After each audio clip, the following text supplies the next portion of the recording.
Welcome back to Coffee Meets Murder, guys. As you know, I'm Janelle's, and next to me is... Levon. Oh, my bad. I messed you up there. Today's episode is going to be one of my episodes, but a shorter one this time. A lot shorter than last time. Than last episode when you heard me. In my case, Levon, anything new with you? No. No. Boring. Anyways, this week's coffee order from me is going to be a venti iced coffee. And this could be ordered anywhere because it's so basic, but like a lot. It's a venti iced coffee, 22 pumps of caramel, and 11 sugars and extra cream on top. That's it. That's the order. That's it? That's it. 22 pumps of caramel is crazy work. Crazy work. That is crazy. It is. And do you have one, Levon? I do. Ooh. Is it as crazy as mine? No. It's called a dirty chai. Ooh. Okay. Chai latte Yeah, continue. with espresso.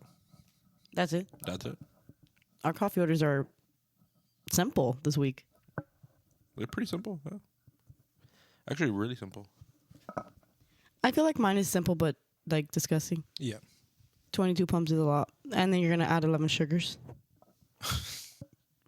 I'm judging. Judging on your coffee order. Maybe we should go for something less Fattening? sugary. Oh. Less sugary for sure. All right. My case this week is going to be on... Hang on. Does your mug say queen of the classroom? Yeah, it does. Oh, okay. Go on. I got it as a gift for one of the kids. Yeah, sure. It was a gift to yourself. Right. My teacher, Max, and it's like, oh, I love this mug. I am the queen. No, I would not do that to myself. Actually, I have like a themed mug for everything, or almost everything. Like I have one for Christmas. That you take? Sometimes I take it. Sometimes I use it at home. But I love that. That's what we get as teachers. Mugs. Do you really get them, or do you get it for yourself? No, I don't get them for myself, Levon. Why would I do that to myself? Like the teacher of the year? No. Or the best teacher? No, but actually someone gave me a candle. We get candles. Candles is the thing that we get to. Someone gave me a candle that says, it's popular on Amazon. It says, look, the teacher's last nerve, it's on fire. And then you're supposed to light up the candle. I keep it at school, like at work, except I just don't light it up.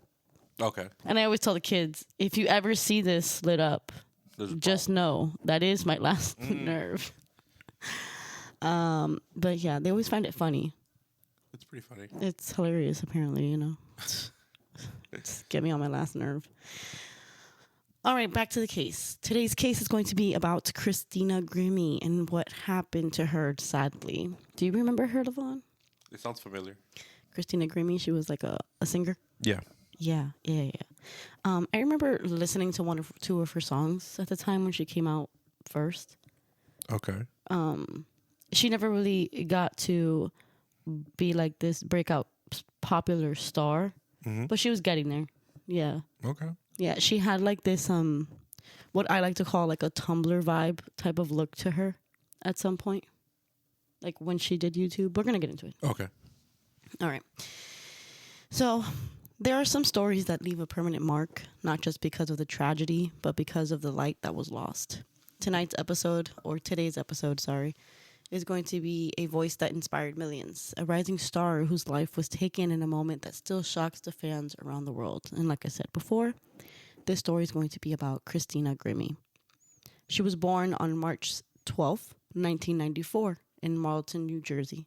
From a young age, it was clear that she had something special. Her voice wasn't just technically strong, it was emotional, raw, and deeply connective. Like many artists of her generation, Christina found her first audience online. She began posting covers on YouTube, singing songs by artists like Miley Cyrus and Christina Aguilera, Justin Bieber, and so on.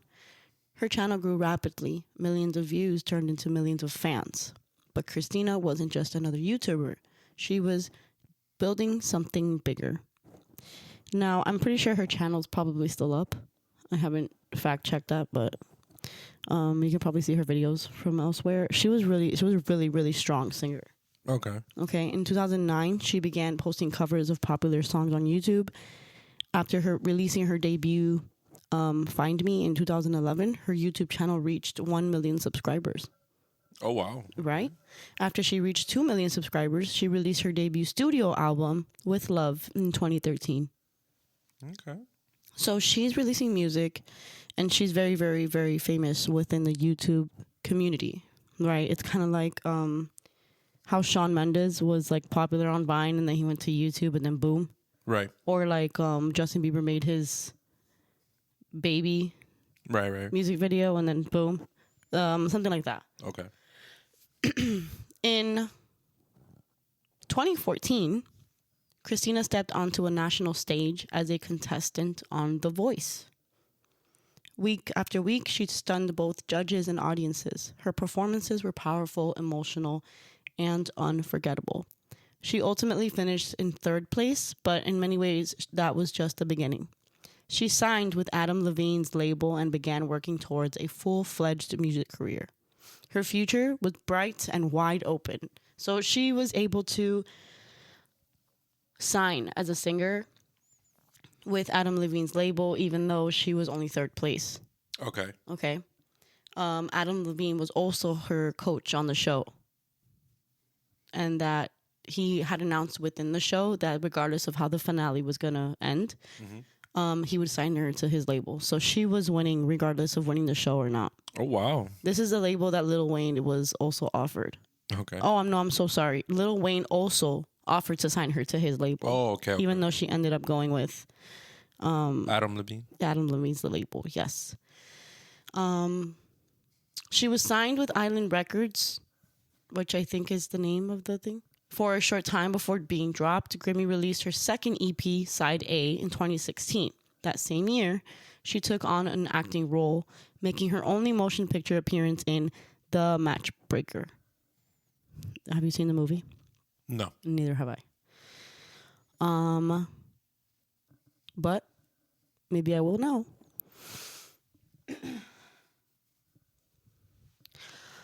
Okay. On June 10th, 2016, Christina was performing with the band Before You Exit at the Plaza Live in Orlando, Florida. It was a small, intimate venue, exactly the kind of place where Christina thrived, right? Because she wasn't a sellout stadium or sellout these massive arena type of singer yet, like artist. Yeah. She was working her way up. So she went to the she worked at the, oh my goodness. She went and performed at the Plaza Live in Orlando, Florida, right? And her band was called Before You Exit. After the show, she stayed to meet fans, signing autographs and taking photos. It was something she always did, and she made time for the people who supported her. So like a meet and greet. Okay. Right? Except this one was after the show, which usually you do them before. Yeah. Like hours before. Because after the show, you just want to like book it. Yeah. But she did it after.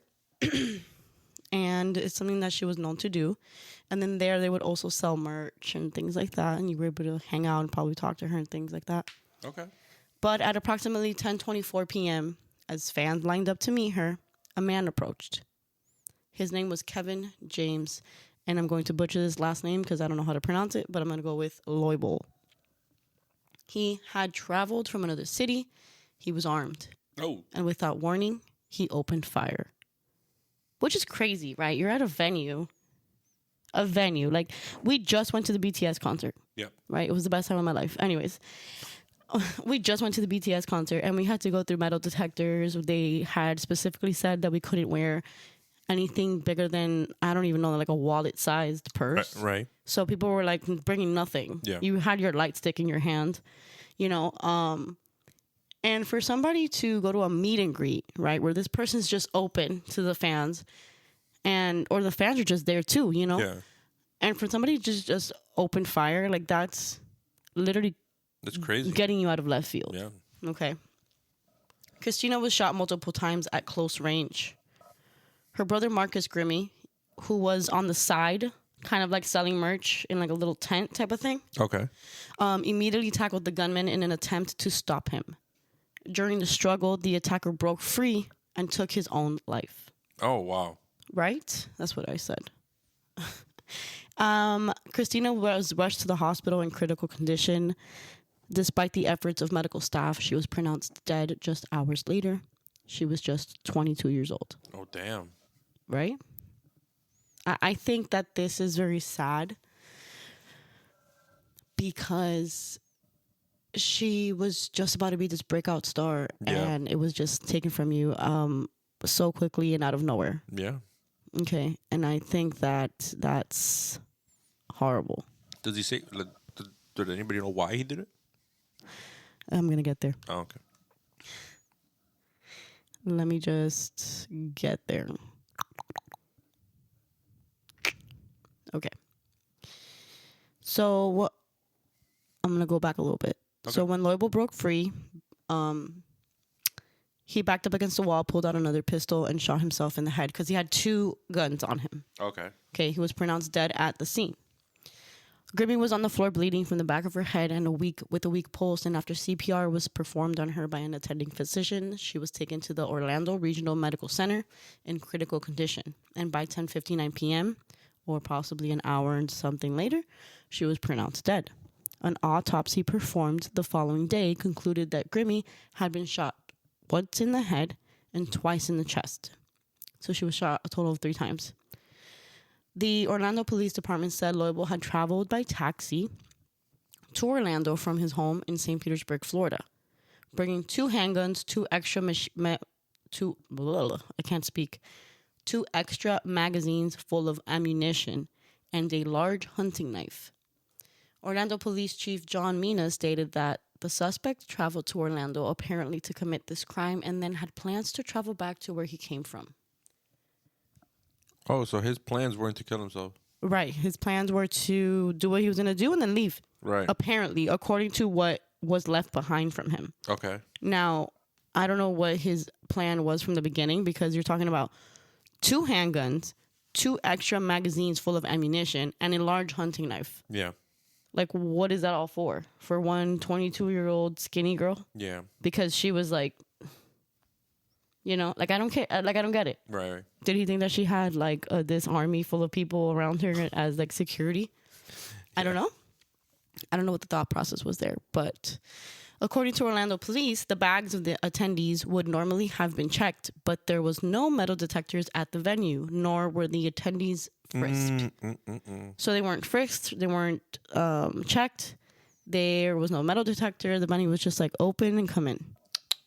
One witness complained that the security was concerned about food and beverages being brought into the theater, but did not catch Loibel's guns. Bro. Witnesses described Loibel as nervous and kind of creepy.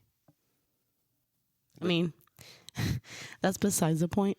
You can look nervous and kind of creepy and just move on with life, you know? Yeah. But the fact that you were more concerned about food and, like, beverages. It's crazy. And not whether somebody was armed or not, like, that's crazy. Yeah. That's crazy. Loibel did purchase the guns legally. He did not have an arrest record in his home county of Pinellas. But did have previous run-ins with the police. Okay. He did not appear to know Grimmie personally, nor did Grimmie know him. He had not had any diagnosis of any mental illnesses, but had a history of violence. Police did not offer a motive, but said that Loibel had shown an unhealthy and unrealistic infatuation with the singer and tried to make himself more physically attractive to her through weight loss, hair transplants, teeth whitening, and eye surgery. Eye surgery? Eye surgery. I guess like LASIK. Oh, okay. You know, so he wouldn't have to wear glasses or changing color. You can do that now. Okay. That's weird. It's infatuation, so you would want to... I guess he wanted to look his best for when he did see her or for her, period. I don't know. The Orlando Sentinel described his motive as, if I can't have you, then nobody else can. And I'm going to possess you by taking your life. Which makes sense. Yeah.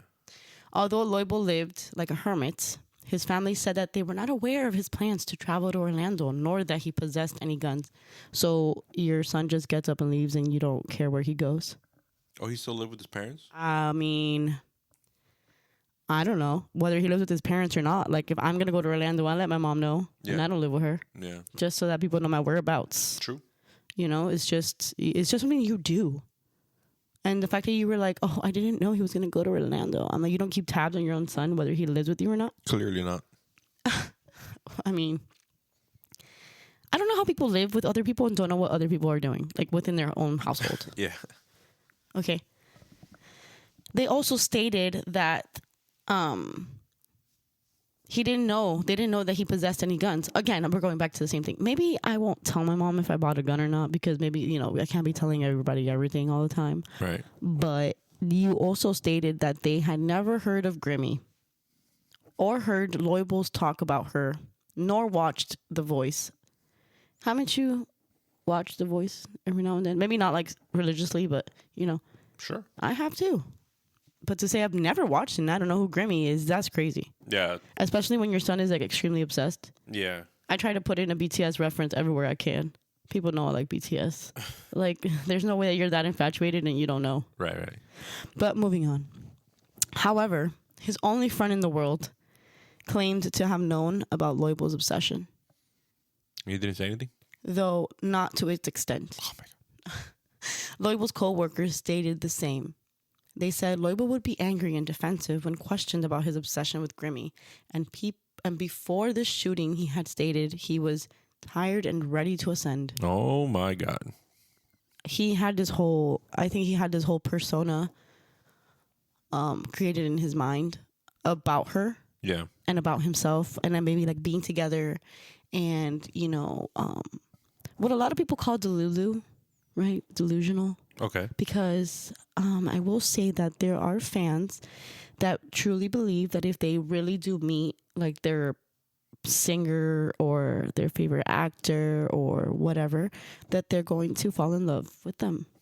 Right. Okay. And that is a very childish way of thinking. Yeah. Right. Because I know that I thought that when I was like 13. Yeah, it's extremely childish. But you see, you grow out of it. Yeah. And you're a child, you know, you like them a lot. That's different. You grow out of it, you move on. You know, would it be cool to be like, hey, what's up one day? Yeah, you know, but you move on. Yeah.